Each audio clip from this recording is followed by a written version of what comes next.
పట్టా భూముల నుంచి గ్రామానికి వెళ్లేందుకు రోడ్డు వేయడానికి ఎవరికీ వ్యక్తిగత హక్కు లేదని, ప్రజా ప్రయోజనాల పేరుతో ప్రభుత్వం రోడ్డు వేయాలంటే చట్టబద్దమైన పరిహారం లేదా ప్రత్యామ్నాయ భూమిని అందించాలని అక్రమంగా రోడ్డు వేస్తున్న ఉపాధి హామీ కూలీలను భూమి యజమాని శ్రీనివాస్ చౌదరి అడ్డుకున్నా దౌర్జన్యంగా పక్కకు తోసేసి రోడ్డు వేయటమేంటని ఆరోపించారు.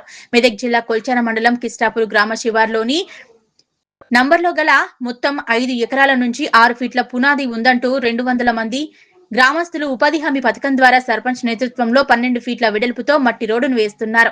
సంబంధిత రెవెన్యూ అధికారులు సర్వే చేసే ముందు ఎలాంటి నోటీసులు ఇవ్వకుండా అక్రమంగా తమ భూమి నుంచి రోడ్డు వేస్తున్నారని పనుల మల్లేశం, కర్రె దుర్గమణి, సాదుల కిష్టయ్య, సాదుల సక్కుబాయ్, తాళ్లగడ్డ యాదగిరిలు ఆవేదన వ్యక్తం చేశారు. కోర్టు స్టే ఆర్డర్ ఇచ్చినా ధ్రువపత్రాలు వచ్చే వరకు ఒకరోజు ఆగంటని మొరపెట్టుకున్నా వినిపించుకోకుండా అక్రమంగా రోడ్డు వేస్తున్నారని ఆరోపించారు.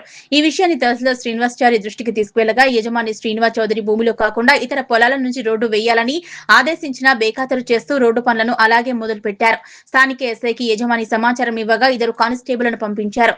వందల మందిని వారు నిర్వహించలేక మిన్నకుండిపోయారు. తనకు న్యాయం జరిగే వరకు పోరాడతానని యజమాని పేర్కొన్నారు.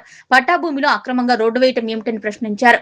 వినిపించుకోక పరిస్థితుల్లో ఎవరూ లేకపోవడంతో కోర్టు ద్వారానే తెలుసుకుంటానని చౌదరి పేర్కొన్నారు. చట్టపరమైన రక్షణ తెలంగాణ ల్యాండ్ ఎంక్రోచ్మెంట్ యాక్ట్ 1905 ప్రకారం భూములను అక్రమంగా ఆక్రమించుకోవడం చట్టరీత్యా నేరమన్నారు.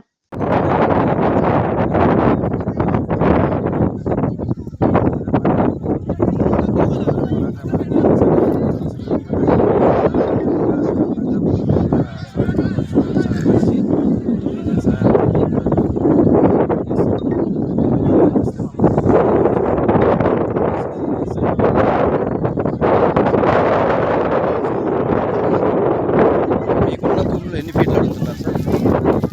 ఈ ఉన్న రోడ్డు కూడా ఎవరికి తెలియదు. సర్వే